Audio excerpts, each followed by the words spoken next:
हाँ तो दोस्तों हमारा ये रहा गुलियर शहराजी का जोड़ा, ठीक है। यहाँ पर है फीमेल, ठीक है, और ये पीछे बैठा हुआ है दोस्तों, ये मेल है, ठीक है। अब ये थोड़ा शर्मा रहा है क्योंकि इसका बेबी इसके साथ है, और इसका सेकंड भाई ये रहा, ठीक है, जिसके अभी फूल आना बाकी है, ठीक है।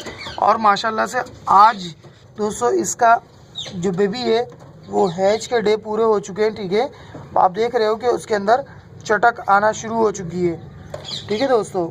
मैं आपको दिखा सकता अगर मेरा मोबाइल ठीक वर्क करता। ये देखें, ये चटक नज़र आ रही है आपको यहाँ पर ये साथ, ठीक है। बेबी आज में ही निकल आएगा, ठीक है। मैं सेकंड अंडा भी चेक करता हूँ दोस्तों। इसमें ये रहा दोस्तों, इसमें भी चटक आ चुकी है, ठीक है। ये रही मौजूद चटक। तो इंशाल्लाह उम्मीद करते हैं इसका बेबी भी आज ही निकल आएगा, ठीक है।